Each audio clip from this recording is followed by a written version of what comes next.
Since the elections, I've been thinking if I was on that stage, if I was in the debate, what would I say? What would I do? And I don't think it would be quite what we've heard. So I'm just going to state what I would say, and in time, I'll fill in the blanks with the data. Many people say and feel that the country is on the wrong track and has been on the wrong track for some time. And they're right. And there's many reasons. Money in politics, we have the best government money will buy. We need a constitutional amendment so that all elections are publicly financed. There's the partisanship, which in large part is because of our changes in technology, where you can live in your own little bubble, where information is fragmented and communications are fragmented, so you can find the product that suits your needs. If you're conservative, there's Fox News. If you're liberal, there's MSNBC. If you want to try to cut it down the middle, there's CNN and all different types of blogs and podcasts and whatnot to serve you the particular product you want to hear and nothing else. We have this tribalism, and really tribalism throughout the country. It's not just politics, it's race and religion or lack thereof, and anything, just about anything you can think of. And we forget that we're members of the same tribe. We're all humans on this earth together for a short while, and we're all Americans. And the last piece, and this is really where both parties have failed us, is that all of humanity, to some extent or another, is going through a civilization level change, and probably been going through it, probably started in the late 70s and has sped up in the 90s, certainly with the internet becoming commercialized. Some people have said that we're going through the fourth industrial revolution, where if it can be automated away, it will be. And we've been seeing this for a while. Blue-collar jobs are being knocked out because of cheap labor overseas and automation here at home. And at some point in the not-too-distant future, nobody knows exactly when, all major manufacturing will be done through automation. A lot of white-collar jobs have been knocked out too, both by outsourcing, whether it's to people in other countries or freelancers online now. I think the figure is something like 30 or 35 million Americans are freelancers, and more white-collar jobs will be knocked out because of advanced software and basic AI. So the future ahead of us is going to look like nothing we've ever seen before. It's going to have challenges and opportunities unlike anything we've ever dealt with. And what worked for your parents and your grandparents is not going to work for your kids and your grandkids. And the two parties have just really been blind to this. They've been blind to this for a few reasons. One, money in politics. Two, the infighting, or the fighting between the parties. This zero-sum game, you must destroy the other party thing. And the other part is that they very much seem locked in their heydays. They seem like they're trapped in their past. At the national level, this may be different at the state and local level. At the national level, the Republican Party, for sure, is stuck in the 80s with St. Reagan. That's all they talk about. What would Reagan do? Reagan, Reagan, Reagan. Reagan gave us tax cuts for the rich to magically solve all our problems, and he also gave us this idea, let the big banks police themselves. Two of the most destructive ideas we've ever had. And all the Republicans seem to do is tax cuts for the rich, that'll magically solve all our problems. The Democrats, half of them are stuck in the 90s with Bubba Clinton, which basically the corporate Democrats. They've also bought into this tax cuts for the rich or low taxes for the rich. Clinton raised taxes on the rich just a little bit and let the big corporations and the big banks do what the hell they want. You got the other half of the Democrats, sort of the Bernie wing, that they want to give free healthcare and free education to people. And that's all well and good. The problem is, one, we're 20 trillion in debt right now. We don't have a lot of money to give away. And two, if you give somebody free healthcare or free college education, you still haven't given them a job. They might not be able to find a job, and the jobs that exist now may not exist 10 years from now.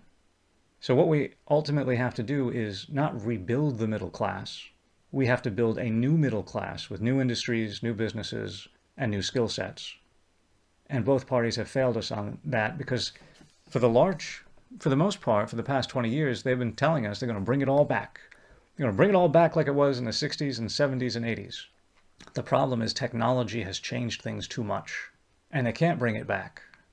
And technology, what's ahead of us, is going to change things even more dramatically, so we can't go back. So what I would do if I was in the debates is at this point I would say, over the next, let's say, 3 debates, I'm going to present you with some ideas that you might not have heard from the two parties. and some you have, about what we need to do to help us get through this massive transition all of humanity is going through. And one of the things we often leave out is we have to think longer term than we do. Our politicians seem to think somewhere from what's good for the next quarterly earnings report to what's good for the next election cycle. We need to think 10, 20, 50 years out. And the problems we face, the 40 years of garbage that has built up in our system, that's probably going to take a generation to get out of the system. And we are not a patient people. We want what we want, and we want it right now. We want somebody to be able to magically snap their fingers and make everything go away. We have 40 years worth of garbage in the system. It is not magically going away overnight. It's not magically going away in the next 4 years. It is going to be a long, hard slog to remediate the process of governance and get us not back on track, but on a new track. The 70s, the 80s, whatever, the 80s and 90s, the Reagan era, the Clinton era, whatever you thought of them, it's over. The world of the 80s and 90s, technologically, is very different than the world we've been living in, and very different than the world ahead of us. Now, certainly there are things we can learn from our pasts. And at the same time, we have questions to face that we've never had to face before. We have this CRISPR technique with genetic manipulation so that with exacting precision, we can alter our genetic codes, the genetic code of any living thing. Should we? How much should we if we do? Again, everything's going to be automated away. There's going to be AI coming online, and what should we do with that? And between the two things, what does it mean to be human? We have a lot of questions ahead of us, and we have a lot of mess to deal with. And the two parties have failed us in this. Ideology has failed us. We have to do things based on evidence. Not what we feel, not what we hope, not what we believe, not what the party says, not what the highest bidder says, but what the evidence says, and we have failed to do that. So I guess I'll talk about the wars a little bit. I don't know if we've had this conversation as a nation. What happens the next time there is a successful foreign terrorist attack on the United States and hundreds to thousands of our citizens are killed? I fear we're going to go through this same thing again where we decide, you know what, we're going to put a boot in your ass, that's the American way, and we invade some country, jump into this thing, and we end up getting more Americans killed and wounded fighting a war we don't need to fight than were killed by the terrorists in the initial attack. I mean, if you look at what happened to in Iraq and Afghanistan, we really got into those wars out of fear and anger and vengeance and ego.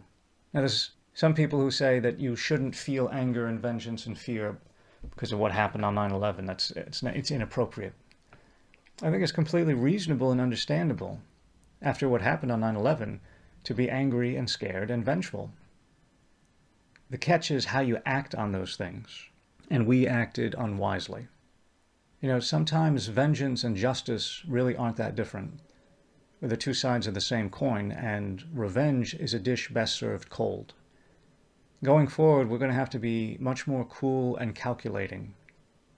And we don't do that. We kind of act like we're living in some 80s or 90s action movie, and we're just going to send in the elite team with that one guy who's going to kick the crap out of everybody, shoot everybody up, find the big boss at the end, have some dramatic fight with them, save the girl, kissy kissy, and ride off into the sunset. And that's not actually how the world is. We had no idea what we were getting into in Iraq and Afghanistan. I mean, how many people, before we got involved in this war in Iraq, actually knew there were different types of Muslims, that there were Sunni and Shia Muslims, and they kind of hate each other's guts? How many people knew that there's all these different tribes in Afghanistan, and they don't get along, and they don't see themselves as members of a country? We had no idea what the hell we were getting into. No idea whatsoever. And we stayed in these two countries so long, I think out of ego, and also because of this, I think it's called the sunk cost fallacy, where even though the facts are telling you you should stop some relationship or activity, you need to walk away from whatever it is you need to walk away from, you won't do it because you have sunk so much emotion and time and energy and money into this endeavor that it would cost you too much pain. It causes you too much pain to admit that it's a failure and you should walk away, even though the facts are telling you that's the wisest course of action. Walk away from this thing. It's over. You know, I see commercials of vets on TV begging for money, and they're, you know, the Wounded Warrior Project and others, where these vets, you know, They got their limbs half blown off, have traumatic brain injuries, some of them having trouble, picking up a can. And for what? What the hell did they get their limbs blown off for? Our fear and anger and vengeance and ego. We didn't have to get into these two wars. We chose to. And I think if there is another successful foreign terrorist attack on American soil, a large portion of our population will choose to do this again, and we'll have learned nothing. So it cost us $2 trillion for the wars, probably going to cost us $2 trillion to take care of the vets. We lost our moral authority, we lost our honor, and we made an area of the world that was already a little messed up even more messed up. An area of the world that was somewhat unstable, we made it even more unstable. And thousands of our soldiers and service members were dead. Tens of thousands came back wounded, maimed, or with PTSD. I was watching something, I don't know if it was on the History Channel or Discovery Channel or whatever, a few years ago. There was a man, mid-30s, maybe up to mid-40s. He was a vet. He was at Walter Reed. He had traumatic brain injury. He had a wife and I think a couple kids. I don't know how old. The impression that I'm left with is that they were little kids. I don't think I saw them during this show. So this guy has traumatic brain injury. He's at Walter Reed. He stays there 6 weeks. He gets stabilized. He's in a wheelchair and he can't communicate. He can't move. And so this guy is going to go home, and his kids may very well grow up every day at the dinner table trying to talk to dad and not knowing if dad knows what's going on. Maybe never able to communicate with his kids again. And for what? Ego, fear, anger, and vengeance. We destroyed a lot of people's lives and families for our fear, anger, vengeance, and ego. And what did we get from it? Nothing good. We're kind of like a 16, 17, 18-year-old male that to prove he's a man, he's got to down a fifth of Jack and then go into some biker bar and go up to the meanest, biggest dude and pick a fight with him. I mean, that's kind of how we are. Now, we're not a young nation anymore. And we've been around the block a time or two. We know it works, we know it doesn't. Instead of trying to be some tough ass that has to prove he's a man, let's show how smart we are. Let's show how wise we are. Not every war, not every issue has to be solved by bombing the hell out of it. And that kind of leads to dealing with terrorists in general. So how do we do that? Because you can't bomb the hell out of an idea. And every time we try to bomb the hell out of the terrorists, it seems like we end up with civilian casualties. And we call them collateral damage, but that we can't keep calling them collateral damage. I mean, it sounds like we just blew up somebody's luggage, right? We killed civilians. So let's think about this. Let's say you're somebody on the fence in the Middle East somewhere, or wherever the terrorists happen to be. And you're kind of on the fence about supporting them or not. Or let's say you're a little kid, and you walk home to your neighborhood, and out of what should be your home, there's just smoke pouring, smoke and rubble. And you go home and you find out that your loved ones were killed, and they were killed because of a drone strike, an American drone strike. And let's say your family members, they had nothing to do with terrorists. They just happened to be in the same building, or they were in the home next to the home where the terrorists were. If that's the case, and now your family members are killed accidentally, are you going to want to grow up to be an engineer or a doctor, or are you going to want to grow up to kill as many Americans as possible? Every time there is a civilian death, we are just handing the Islamic jihadists some great propaganda and recruitment tools, because then they can say, see what the evil Satan, the evil America, the Zionists, and Zionist supporters are doing to our brothers and sisters. Come join us and fight the good fight against them. Fight Allah's fight against the infidels. And one of the greatest things we can do to take that argument off the table is to have Israel finally agree to giving the Palestinians their own state. Now, I don't know all that much about the conflict between the Israelis and Palestinians. I don't. Palestinian state living next to Israel in peace a huge argument comes off the table. Because now the Islamic jihadists can no longer say, well, look what they're doing to our Muslim brothers and sisters in Palestine. That's gone. That's off the table. And so if the Palestinians have a state and they're living in peace next door to Israel, what reason is there for some of the terrorists to exist? What are you fighting for? The Palestinians have a state. Now, I'm sure they're going to make up some BS, and this conflict has been going on long, so there's probably things from the past they can bring up. And at the same time, the strength of their argument has been diminished greatly. So you can't bomb the hell out of an idea. You have to beat it with better ideas and take the strength of the idea you're trying to get rid of. You have to take the strength of it away. You have to take it off the table. And we don't help that in this country. We make it out that we're at war with Islam. And we don't want to hold two separate thoughts in our head at the same time. The figures for how many Muslims are in the world, as low as I've heard, is 1.2 billion up to as many as maybe 1.8 billion. The vast majority of them are not blowing stuff up. And at the same time, if there is a small percentage of the population of Muslims that are doing violent things, because there's so many Muslims in general, there could be tens to a few hundred million Islamic jihadists or Islamists out there who think it's okay to throw acid in a little girl's face, who think it's okay to mutilate the genitals of a female, who think it's okay for honor killing, who think it's okay to smite the infidel, who think it's okay to have a separate system of law for Muslims and one for the rest. And we have these two things coexisting, and usually the right just talks about the Islamic jihadists, the left just talks about how most Muslims are peaceful. The problem is that it's both at the same time.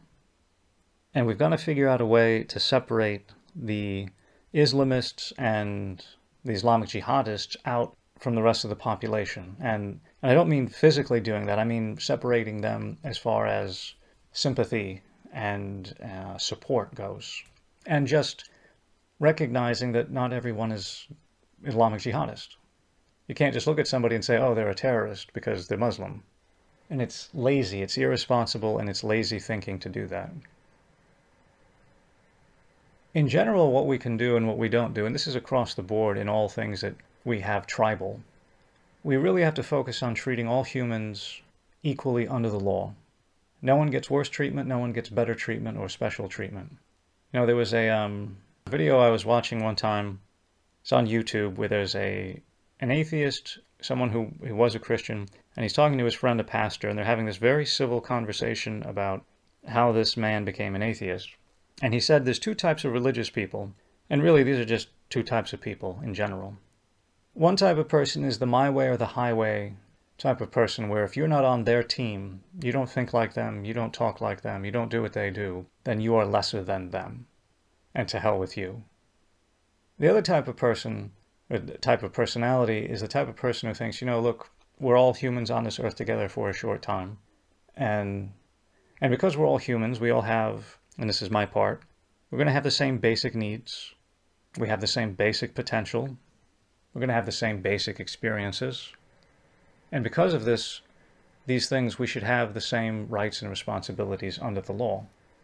And if we focus on that, rather than who's this color and who's this ethnic background and who is this sexual orientation and who makes this much money and who's a Democrat and who's this and who's that, and we just focus on the fact that first and foremost that person over there is a human, then it may tamp down some of the tribalism. But we don't tend to do that unless there's a natural disaster. I mean, I was looking at what happened in Texas, and some news commentator made the case that stated that, you know, things aren't as bad as it seems between us, you know, racially and tribally. That, you know, the people who were going to rescue, you know, they got in their boats and they were trying to rescue people. They weren't asking them, you know, what party they're a member of and who they voted for. They were just trying to help them out of their homes and get them somewhere safe. So all is not lost. To go back to the wars in Iraq and Afghanistan, it didn't work out because we asked our soldiers to do something soldiers are not meant to do and can never do. We asked our military forces to change culture at the point of a gun. And you can't do that. You can destroy a culture at the point of a gun. You can repress a culture. You can push a culture to the edges and push it away. But you can't change it. And that's what we asked them to do. And that's why it didn't work. You can't change culture at the point of a gun. So I suppose I'll talk about abortion very quickly. I have some notes on this, and there actually are some facts. I've been on both sides of this, and if you take out emotion and ideology, this is still somewhat difficult to figure out. What I've come down to is this. Who do you think should have the power to determine how many children women can have and when they can have them? Should that be up to the women themselves? Or should that be up to some level of government, whether federal, state, or local? That's what it really comes down to. I was listening to Ben Shapiro. I watched him on YouTube, and he was saying that abortion is murder and so on and so forth. And he made the point that liberals will say that abortion is a medical procedure. He said, that's not really the case. Abortion clearly is an act of destruction, clearly. And at the same time, that doesn't make it murder.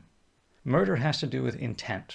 And Ben Shapiro was going on about, I'm sorry, women, that this is not convenient for you. Being pregnant isn't convenient. Well, first I would say, who the hell is this guy to tell a woman how many kids she can have and when she can have them? But let's go on with this abortion or murder idea. Murder has to do with intent.